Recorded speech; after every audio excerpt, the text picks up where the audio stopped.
आयसोमरिझम म्हणजे काय आणि आयसोमेरिझमचे प्रकार याचा आपण अभ्यास केला. आजच्या तासिकेमध्ये आपण आयुपीसी नॉमनक्लेचर, अल्केनचे आयुपीसी नॉमनक्लेचर कसं लिहायचं ते आपण पाहणार आहोत. तर आपण 10वीला शिकले आयुपीसी नॉमनक्लेचरमध्ये फक्त स्ट्रेट चेन अल्केनचा आपण अभ्यास केला होता, स्ट्रेट चेन कंपाऊंडचा. पण आज आपण अल्केनमध्ये स्ट्रेट चेन आणि ब्रँच चेन यांचं नामकरण, आयुपीसी नामकरण कसं करायचं आपण अभ्यास करणार आहोत. तर या आयुपीसी नॉमनक्लेचरमध्ये मुख्यतः 3 बाबी लक्षात ठेवा. आयुपीसी नाम लिहित असताना सुरुवातीला काय करायचं? प्रफिक्स, त्यानंतर पॅरेंट आणि सफिक्स. कोणतेही आयुपीसी नाव लिहित असताना या 3 बाबींचा विचार करायचा आधी.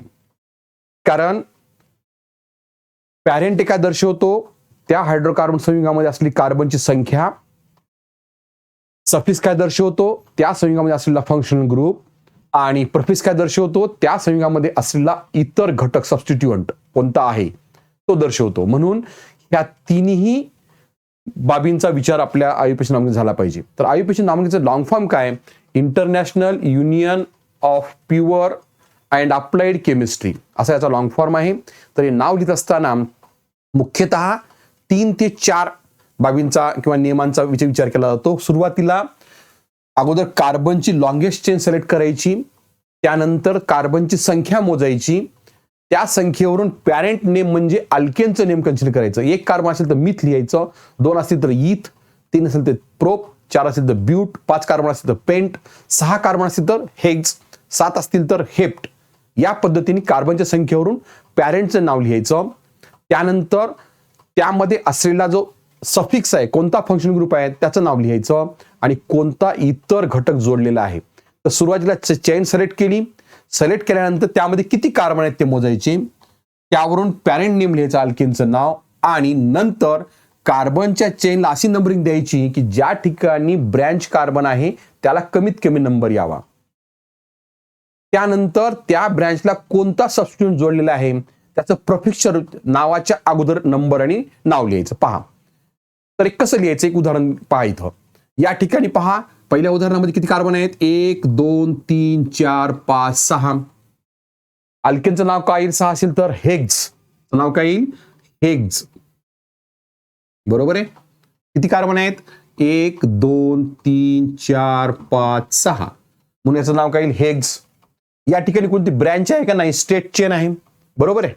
तर या ठिकाणी फंक्शनल ग्रुप अल्केनमध्ये काय पकडतो आपण? Single bond. सिंगल बॉन्डला आपण काय वापरतो? ANE. म्हणून या ठिकाणी सफिक्स काय येईल? ANE. याचं नाव काय येईल? हेक्झेन. बरोबर आहे. Try to understand how you write the IUPAC name of the any alkane hydrocarbon compound. In last year, you have studied the how you write the IUPAC name in some only straight chain in the 10th class. In the 11th class, try to understand how you write the straight chain and branch chain name of alkane, IUPAC name of alkane. In writing the IUPAC name, generally some rules are used. First rule, select the longest continuous chain of carbon atom. Then count the number of carbon atom present in the chain. On the basis of number of carbon atom, write its parent name. Parent name means alkane name. If 1 carbon atom present, use the meth. 2 carbon atom eth. 3 carbon atom prop. If the 4th carbon atom present, then write the name but. Here, how many carbon atom present? Here 6. Therefore, its parent name is Higgs. And you remember one important point. IUPAC name is in the form of like this: prefix, parent name, and suffix. Prefix indicates the which substituent present in the hydrocarbon compound. Parents indicates are related to the number of carbon atom present in the chain, and suffix indicates the which type of functional group present in the chain. I understand what is the meaning of prefix, parent, and suffix. Here 6 carbon atom present, therefore parent name is Higgs. Here functional group is single bond present, then use the ANE. No any branch or substituent present here, therefore IUPAC name of this compound is the hexane. You understand? Take the second example here. What is the first rule? Select the longest continuous chain. Here how many chain is present? You see here 1 2 3 4 5. This is the one chain. 1 2 3 second chain. Third chain 1 2 3 4 5. Here, three type of chain is present. Which contain the large number of carbon atom? This is the 1, 2, 3, 4, 5. Count the carbon atom. How many carbon atom present? 5. For the 5 carbon atom, what is the parent name? Pent. This is the parent name, pent. Then, what is the third rule? Give the number to the carbon chain in such a way, branched carbon atom indicates the lowest possible number. Then, give the number in like this: 1, 2, 3, 4, 5. This is the one type. Second type, 1, 2, 3, 4, 5. Which is the correct here? The upper one numbering is correct because this branch carbon atom indicates the 2, in the lowest the indicates the 4. Which is the lowest? 2 is the lowest. This is the correct. Where is attached this methyl group? CH3 group is called as the alkyl group. What is the alkyl group? The one hydrogen atom less than the alkane. This the CH3 is here, one hydrogen atom less. In case of methane, that is the 4. Here CH3, therefore methane is converted to methyl, the alkyl group. Therefore, this CH3 group attached to the second carbon atom. Therefore, how do you write? 2. 2 means methyl group attached to second carbon atom. What is the name of compound? 2-methyl is the prefix. 2-methyl. The prefix, parent name. Pent. What is the suffix here? Suffix means functional group. Which is the functional group present here?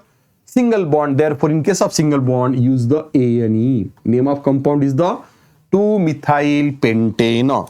Next one, in third examples, again select the longest continuous chain, 1, 2, 3, 4, 5 here. What is the parent name again? Here parent name is pent. Give the number to the carbon atom. Carbon ला number द्यायचे. Branch carbon कमीत कमी number द्यावा 1, 2, 3, 4, 5. वरच्या बाजूने खालच्या बाजूने number येतो 1, 2, 3, 4, 5. कोणती करेक्ट आहे नंबरिंग? वरची, कारण खालच्याला ब्रँचला 3 कार्बन नंबर यायलाय, वरच्याने 2 नंबर यायलाय. कमीत कमी कोणता आहे? 2. आणि इथं 2 सारखे ग्रुप आहेत.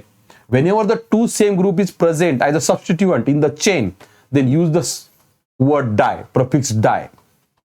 If 3 group is present, use the tri. जर दोन्ही सारखे असतील ग्रुप तर त्याला नाव काय द्यायचं? डाय. इथं कोणते ग्रुप आहेत? डाय मध्ये मिथाइल ग्रुप आहेत. कुठे जोडले आहेत? 2 and 3rd. लोवेस्ट नंबर कोणता आहे? 2. 2, 3 डाय मिथाइल पेंट. फंक्शन ग्रुप कोणता आहे? सिंगल बॉन्ड म्हणून ANE. What is the IUPAC name? 2,3-dimethyl pentane. Next one here. In fourth example, 1, 2, 3, 4 carbon atom present in the longest chain. Therefore, what is the parent name? The 4 carbon atom म्हणजे parent name काय येईल? ब्यूट. या ठिकाणी सबस्टिट्यूएंट कोणते आहेत? पहा, 1, 2, 3, 4 ही numbering आहे. 1, 2, 3. कोणती करेक्ट आहे? पुन्हा वरची करेक्ट आहे, कारण ब्रँचला वरून 2 नंबर यायला, खालून 3 नंबर यायला. 2 CH3 ग्रुप एकाला जोडले आहेत म्हणून 2,2-dimethyl 2,2-dimethyl ब्यूट. सिंगल बॉन्ड कोणता आहे? Function group single bond butane. 2,2-dimethyl butane. त्यानंतर या ठिकाणी पहा, इथं आपण काउंट केले तर किती आहेत? 1, 2, 3, 4, 5. पॅरेंट नेम काय येईल? 5 कार्बन म्हणजे पेंट. सबस्टिट्यूएंट कोणता आहे? CH3. CH3 कुठे जोडलेला आहे? 1, 2, 3, 4. कुणी कुणी द्या, नंबर 3च येतो म्हणून 3-methyl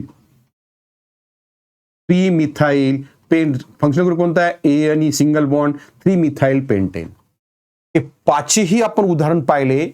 यांची जर आपण काउंट केली, पहा कार्बन किती आहेत? 1, 2, 3, 4, 5, 6. कार्बन किती आहेत? 6. कार्बन किती इथं? कार्बन 6. हायड्रोजन 5 आणि 2 7 आणि 2 9 2 11 3 14. C4 3. C6 कुठेही मोजा. 1, 2, 3, 4, 5, 6 कार्बन आणि हायड्रोजन मोडले तर 14. If you count in the all examples, the number of carbon present how much? 6. and total number of hydrogen 14. Therefore, this is the molecular formula of hexane. This is the molecular formula of hexane. One hexane molecule form how many isomers? 5 isomers. This is the 5 isomers of hexane, and this is the IUPAC name of these isomers of hexane. Question may be asked in the examination. The molecular formula of the hydrocarbon is C6H12. What is its name? write its possible isomers and write its IUPAC name. Such type of question will be asked in the examination.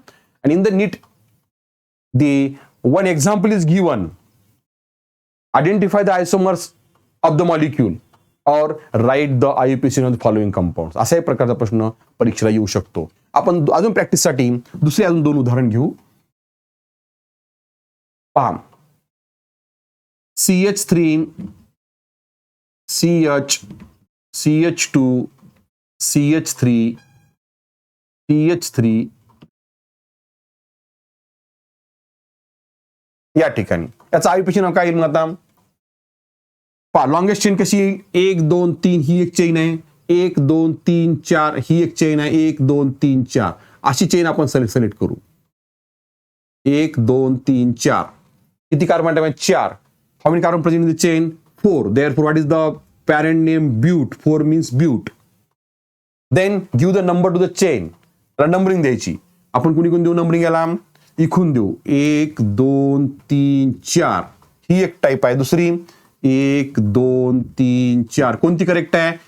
He correct आहे, कारण branch चेनला इथं 2 number आहे, इथं 3 number आला म्हणून ही खालची बरोबर आहे. कोणता ग्रुप जोडलेला आहे इथं? पहा, 2 ला कोणता ग्रुप जोडलेला आहे? हा CH3 जोडलेला आहे. CH3 म्हणजे कोणता? मिथाईल. कुठं जोडलेला आहे? सेकंडला. प्रफिक्स काय याचं? 2 मिथाईल. आणि 4 म्हणून ब्यूट. सिंगल बॉन्ड आहे म्हणून काय लिहायचं? ANE. Name of compound is 2 methyl butane. Understand?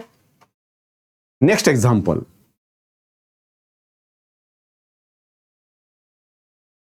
CH3, CH2, CH2, CH, CH3, CH2, CH3, CH2, CH2, CH3. Write IUPAC name. याचं आयुपीसी कसं येईल? मग आता पहा, कार्बन चेन मोजा. 1 2 3 4 5 6 असे 6 आहेत. 1 2 3 4 5 6 7 असे 7 आहेत. म्हणजे कोणती चेन वरती आहे? आपली ही चेन करेक्ट आहे. 7 म्हणजे काय येईल? Parent name hept. Parent name hept आलं. आता ब्रँचला नंबरिंग द्यायची. आपण कशी द्यायची नंबरिंग? 1 2 3 4 5 6 7 एकूण 7 नंबर आले. इकून द्या नंबर 1 2 3 4 दोन्ही ब्रँचला चेनला काय आलं? ब्रँचला 4 नंबर जे आला म्हणजे आपलं काय येईल? 4. ऑप्शन काय येईल? 4. कोणता ग्रुप आहे? CH3 CH2. इथेन पेक्षा एक हायड्रोजन कमी आहे म्हणून याचं नाव इथाईल. काय येईल? इथाईल. 4 इथाईल. सफिक्स झाला 4 इथाईल. पॅरेंट काय आला? हेप्ट. सफिक्स काय येईल आता? सिंगल बॉन्ड आहे म्हणून ANE. काय येईल आयुपीसी नेम? मग 4 इथाईल हेप्टेन. लक्षात? अशा प्रकारचे आपल्याला परीक्षेमध्ये स्ट्रक्चर दिले जातील, तर त्याचे आयुपीसी नाव लिहा म्हणतात. Sometimes structure is given, write its IUPAC name, or sometimes name is given, draw the structures of the following compound. Write the structures of 2-methyl butane, then draw the such type of question structures. Understand? Thank you.